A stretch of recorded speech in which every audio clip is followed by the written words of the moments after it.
Bung Karno itu presiden pertama kita Iya. Indonesia suka mengutip Bhagavad Gita. Iya. Benar itu tidak? Kemudian ada pertanyaan lagi, bagaimana hubungan jiwa dengan badan? Nah, sebenarnya apakah jiwa itu bisa sakit, Pak? Mana yang paling cocok dengan akal dan hati Anda? Mana yang dapat membantu Anda menjadi manusia lebih baik?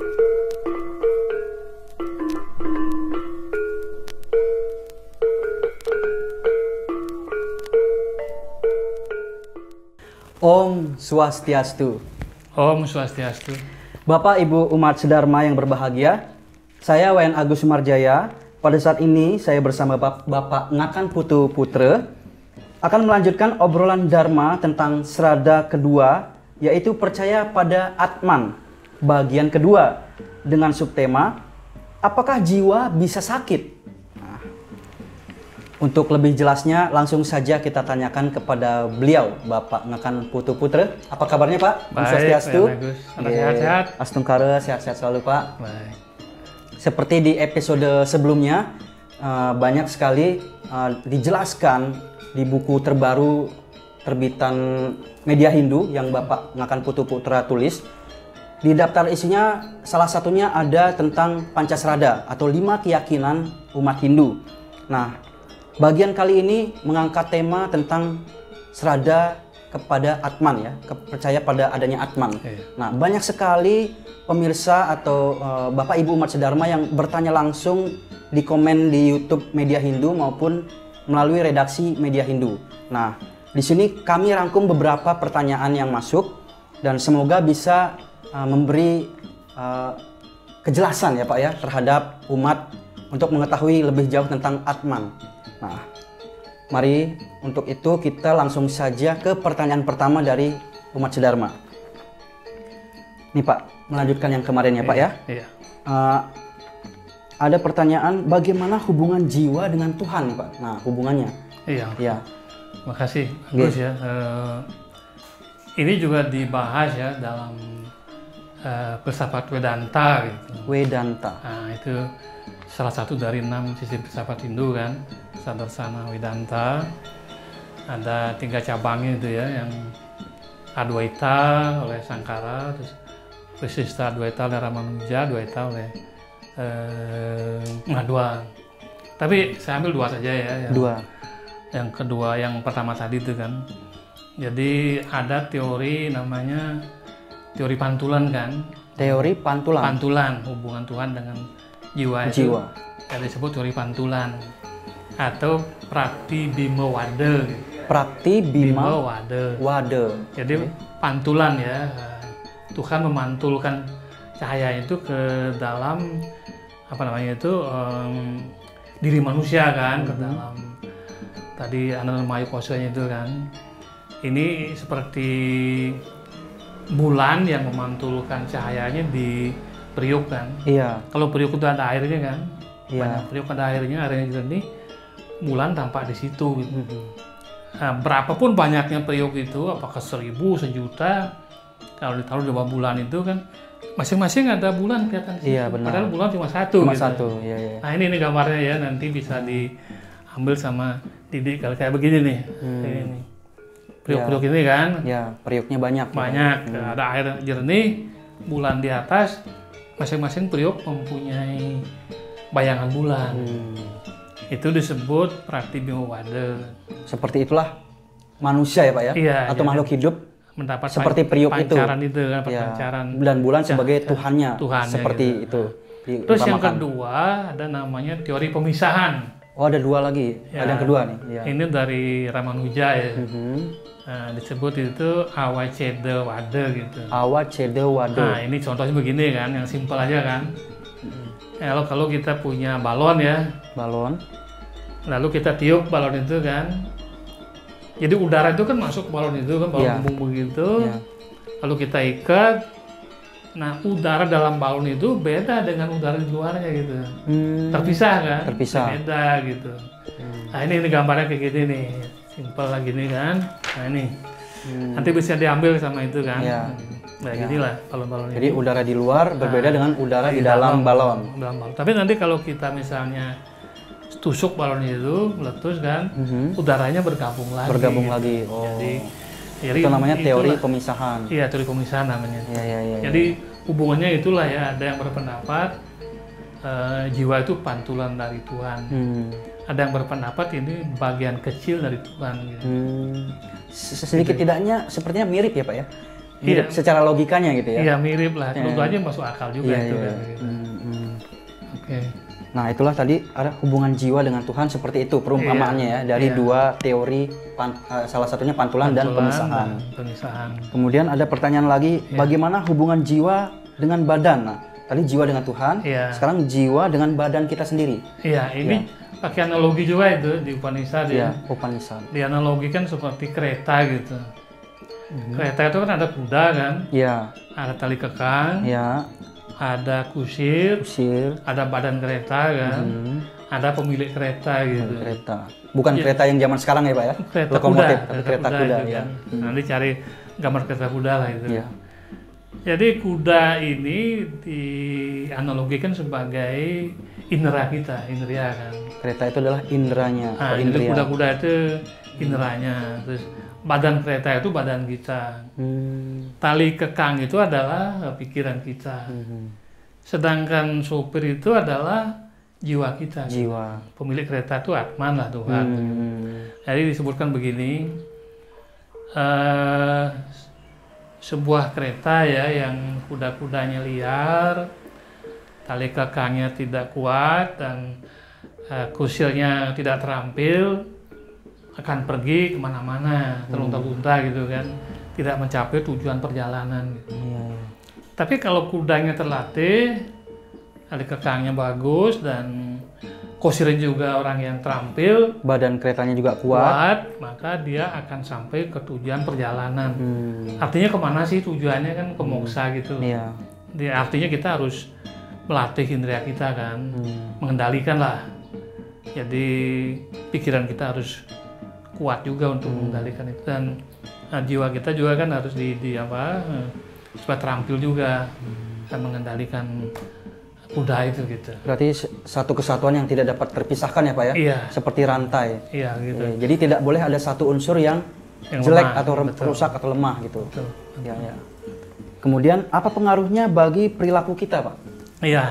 Ini terkait dengan etika kan. Etika. Tadi moral itu kan begini. Jadi kalau orang yang kuat mengendalikan kereta itu kan, yang tahu dia adalah jiwa gitu kan, itu perbuatannya akan menjaga kesucian jiwanya itu kan. Misalnya dia berbuat baik, suka menolong orang, ulas asih, terus tidak membenci, tidak melakukan kekerasan yang tidak perlu gitu. Tapi kalau misalnya orang yang tidak kuat mengendalikan itu, kudanya itu kan, indrianya itu, ya dia bisa jatuh ke tempat yang tidak benar gitu kan.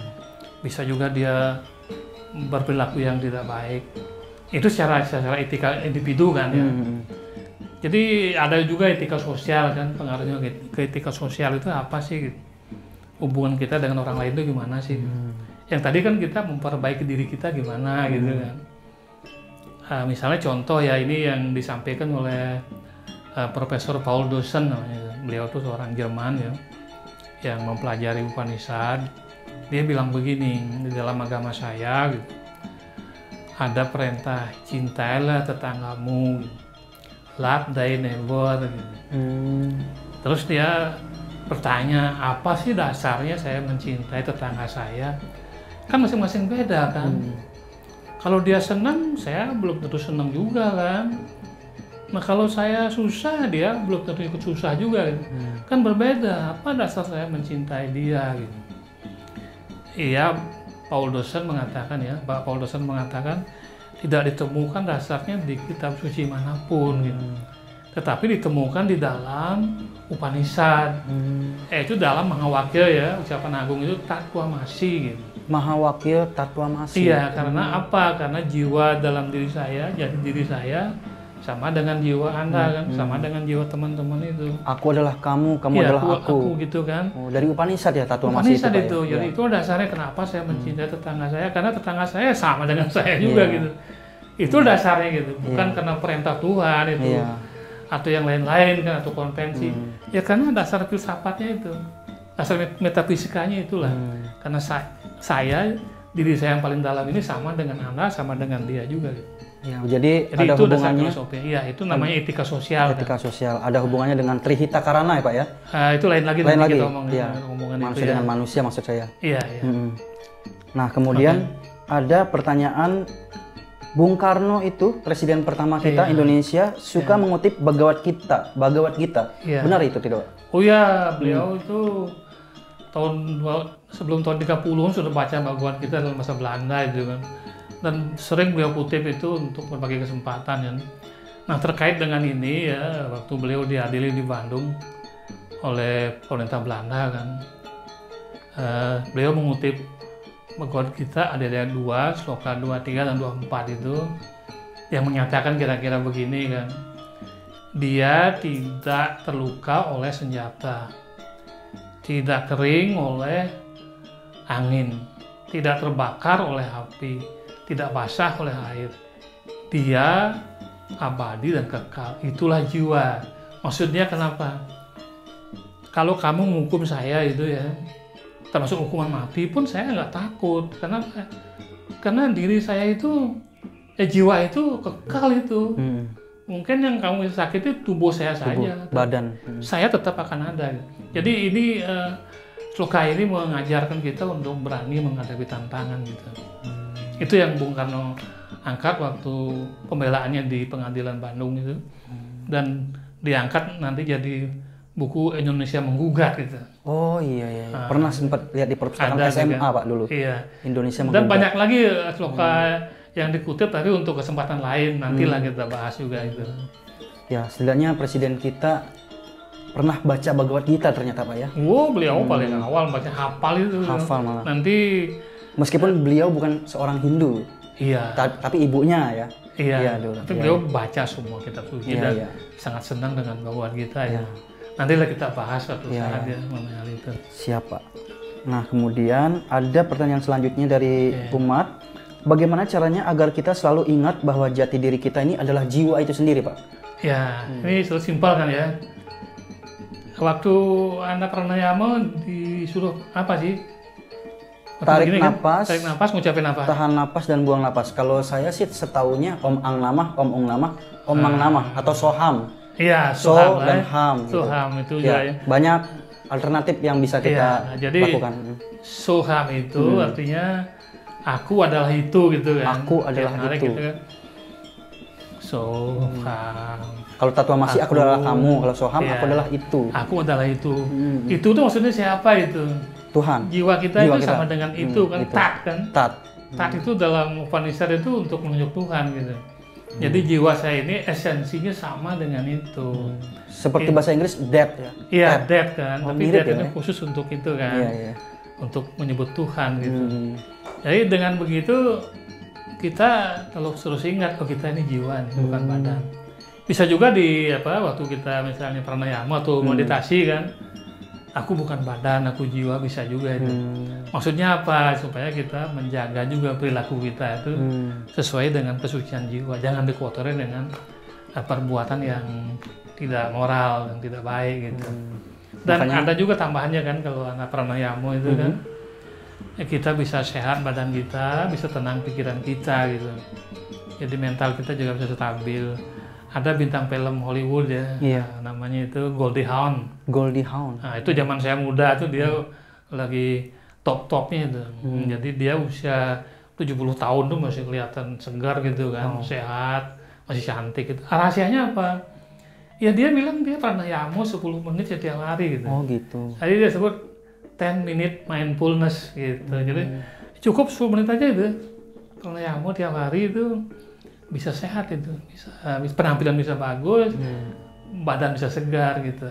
Berarti pranayama itu beda dengan nafas kita sehari-hari ya Pak ya? Nah, yang biasa kita rasakan gitu. Enggak, kalau itu Dia kan kalau dikhususkan pranayama beda efeknya kan Pak ya? otomatis itu. Kalau pranayama itu kan mengendalikan itu. Mengendalikan, iya. Kita perhatikan nafas itu kan, perhatikan nafas. Tahannya berapa lama sih Pak kira-kira? Normal aja. Normal aja. Nggak usah lama-lama, terus pelan-pelan. Pelan-pelan. Buangnya dari ke mulut kan? Bisa hidung juga bisa. Bisa hidung juga ya. Yang penting tiap narik so dan pusatkan perhatian ke situ. Kenapa sih itu? Itu namanya 10 minute mindfulness.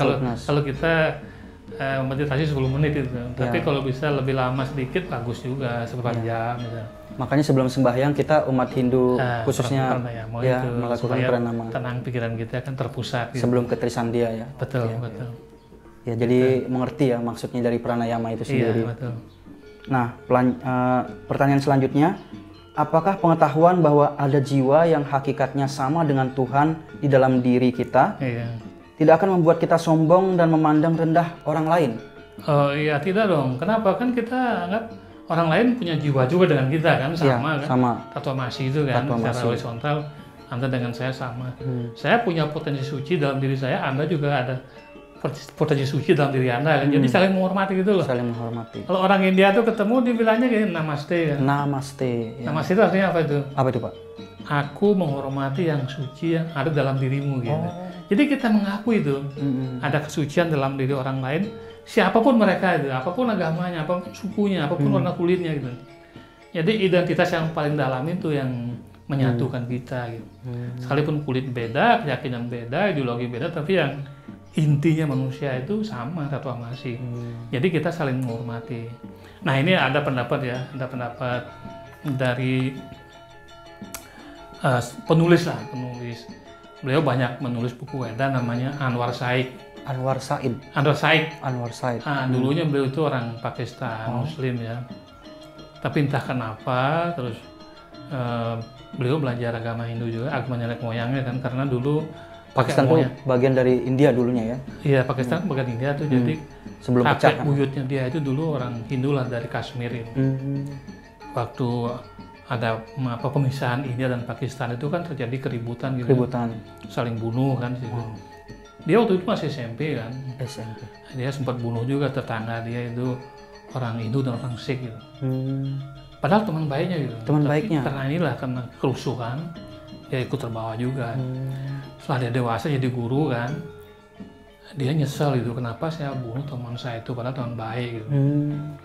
Terus dia belajar agama Hindu, kemudian dia pergi ke London, jadi pengusaha aja, pengusaha properti, kawin sama orang Inggris, belajar terus Weda kan. Akhirnya dia kembali ke Hindu dia itu. Dan dia menulis buku kan, salah satunya bukunya bagus itu, The Vedic Civilization gitu. The Vedic Civilization. Iya bagus itu. Ada di internet ada itu. Dia bilang begini, hanya Weda lah yang memberikan tempat yang tinggi kepada manusia. Kenapa? Karena menurut Weda manusia itu memiliki jiwa yang hakikatnya sama dengan Tuhan, tattwamasi itu. Derajatnya lebih mulia lah Pak ya. Iya. Melahir sebagai manusia itu sangat beruntung sekali. Betul. Terus dibilang ini agama lain lah, agama dia Semitik sebelumnya itu manusia itu kan katanya dibuat dari tanah liat, dari debu, dari air kotor, terus manusia disebut sebagai pendosa, sebagai budak gitu. Nah di Weda tidak, jadi manusia dikatakan ada inti suci yang dalam dirinya, sehingga orang mulai saling mengamati gitu.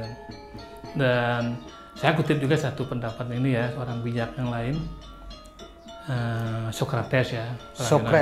Socrates ya. Filsuf Yunani kuno itu kan bilang manusia itu adalah makhluk rasional gitu. Rasional kan, menggunakan akalnya sekalipun lemah. Tetapi keberadaan jiwa ya, karena adanya jiwa dalam dirinya itulah yang membuat manusia berharga gitu. Jadi jiwa itu membuat manusia itu berharga gitu. Jadi itu tadi pendapat ini ya Socrates yang sesuai dengan Hindu juga. Tadi yang Pak Anwar Shaikh juga mengatakan begitu, Weda yang menempatkan manusia dalam kedudukan yang mulia. Wah, gitu. Jadi banyak tahu nih kita Pak, ternyata ada orang-orang di luar sana yang peduli terhadap agama Hindu. Bahkan yang tadinya lain jadi masuk Hindu Pak ya. Betul.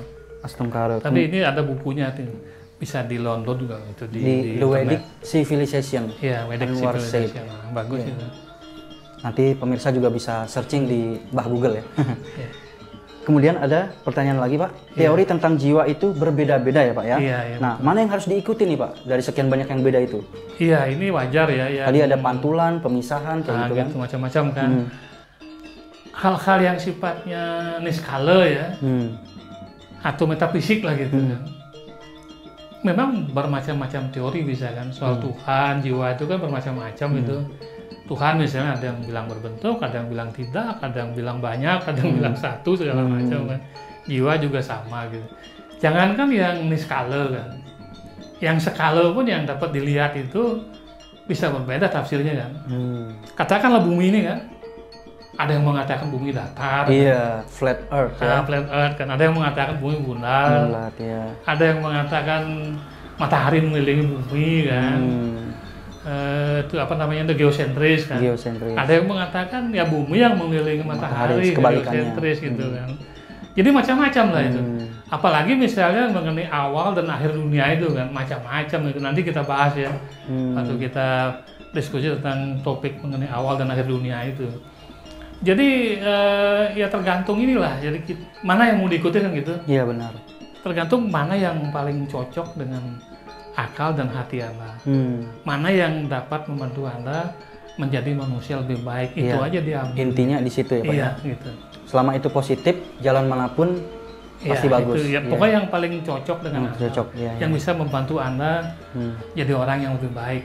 Istilahnya kan ada banyak jalan menuju Roma ya. Iya. Banyak jalan juga untuk mengetahui jiwa kita sendiri Pak. Iya, betul. Iya benar. Betul. Kemudian, nah ini pertanyaan terakhir nih Pak. Iya. Di dunia kedokteran kan ada istilah seperti sakit jiwa, dokter jiwa, dan juga rumah sakit jiwa. Iya. Nah, sebenarnya apakah jiwa itu bisa sakit, Pak? Iya, itu. Sakit hati iya, Pak? Sakit hati iya. Kalau sakit jiwa, beda lagi artinya. Sebenarnya kan begini, kalau kita kembali jiwa itu pantulan untuk bagian Tuhan. Tuhan itu kan abadi. Tadi juga dibilang kan senjata tidak melukai kan, api tidak membakar. Acesia, tidak terbasahkan oleh air. Terbasah air. Ya jiwa itu nggak bisa sakit. Terus, kok sekarang di Indonesia ada bilang rumah sakit jiwa, dokter ahli jiwa kan, penyakit jiwa. Itu diambil dari bahasa Yunani kan, psyche itu ya. Psycho. Jadi begini ya, menurut Plato ya, ini ada saya kasih gambarnya ini. Nanti kayak gini kan. Nah, nanti bisa diambil sama Didi. Gitu. Jadi jiwa itu dibagi tiga itu. Dibagi tiga. Jadi dibuat oleh 3 bagian kan. Satu bagian namanya rasio. Rasio. Nah, jadi beginilah. Set. Ya, seperti itu kue. Bagian rasio ya. Satu bagiannya itu psyche. Gitu. Psyche itu mungkin jiwa kali kan. Rasio kan akal pikiran. Rasio akal. Satu lagi itu nafsu gitu. Nafsu, kama. Ya. Jadi kama. Jadi itulah yang membentuk jiwa menurut Plato. Gitu. Jadi mungkin yang psyche ini yang diambil oleh orang Barat diterjemahkan sebagai apa ya, itu sebagai spirit, sebagai soul gitu kan. Di Indonesia kan jadi jiwa begitu. Iya, padahal mungkin yang sakit hanya pikiran saja sebetulnya itu kan. Iya, benar-benar. Jadi jiwa itu kan percikan Atman ya, percikan Tuhan ya, tidak mungkin sakit lah ya. Betul. Makanya istilah yang orang Barat pakai itu kan, orang Barat memakai itu istilah yang benar itu. Rumah kesehatan jiwa itu mental health itu. Mental health, ya. Atau kalau sakit jiwa itu disebut mental disorder gitu. Mental disorder. Mental hospital atau psychiatric hospital itu tepat itu. Tepat. Kan? Bukan soul hospital kan? Iya benar-benar. Berarti istilah kita yang salah ya. Istilah Indonesia yang salah. Cuma karena itu sudah lama ya jadi pembenaran jadinya. Iya, karena bahasa Indonesia jadi mengambil itu kan. Tapi harusnya dokter orang Bali itu bisa mengkoreksi itu. Iya. Kenapa misalnya kok nggak dibilang sakit roh kan? Sakit atau dokter ahli penyakit roh, semua sakit roh gitu kan. Lah itulah karena salah kaprah itu gitu. Yang benar adalah sakit pikiran. Iya, pikiran lah. Orang Bali bilang kan sakit mana itu. Mana itu kan pikiran. Iya. Jadi manacika. Mana itu kan pikiran bisa sakit memang itu. Napas bisa sakit, badan bisa sakit kan. Tapi jiwa nggak bisa sakit. Ya makanya kalau nggak pakai misalnya dokter roh atau rumah sakit roh, mungkin karena khawatir nanti ada roh gentayangan barangkali gitu kan. Jadi itulah pengetahuan kita.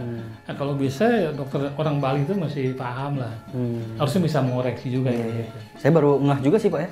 Kalau nggak kita bahas seperti ini, pertanyaan dari umat, mungkin saya juga nggak ngeh kalau ada.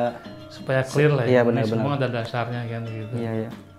Nah, pemirsa, Bapak Ibu umat sedharma yang berbahagia dimanapun berada, demikianlah tadi penjelasan yang sangat gamblang, sangat jelas, sangat lengkap dari Bapak Ngakan Putu Putre. Nah, untuk lebih jelasnya bisa dibeli buku ini di pura-pura di seluruh Indonesia. Saya beragama Hindu, ini sudah cetakan yang kesekian kalinya ya. Ke-8. Ke-8 ya. Jadi ada bukunya di sini dijelaskan dengan sangat lengkap dibanding di video yang kita tayangkan saat ini. Dan untuk pertanyaan selanjutnya bisa di komentar di kolom di Media Hindu channel YouTube ini. Jangan lupa like, komen, dan subscribe. Juga nyalakan loncengnya channel Media Hindu. Kemudian atau bisa langsung juga kirim pertanyaan ke redaksi Media Hindu. Ya, demikianlah tadi obrolan Dharma ke-9 ya Pak 9, ya? Pak. 9. Jadi bagian Atman ini sudah habis berarti Pak Sudah. ya? Nah, nanti di episode ke-10 obrolan Dharma akan mengenai karma. mengenai serada yang ketiga, yakni percaya dengan adanya karma pala atau hukum sebab akibat. Iya. Oke, dengan berakhirnya pertanyaan tadi, maka berakhir sudah episode ke-9 dari obrolan Dharma ini. Saya Wen Agus pamit undur diri. Jika ada kesalahan atau ketidaksempurnaan, maafkan saya. Hanya Tuhanlah yang maha sempurna. Dan terima kasih kepada narasumber kita selaku penulis buku Saya Beragama Hindu, Bapak Ngakan Putu Putre. Terima kasih banyak Pak atas penjelasannya. Semoga Bapak Ibu umat sedharma bisa puas dengan jawaban-jawaban yang telah diungkapkan tadi. Mari kita akhiri dengan para mesanti. Saya pakai masker dulu Pak ya. Iya. Untuk protokol kesehatannya bisa berjalan. Para mesanti. Om Santi Santi Santi Om.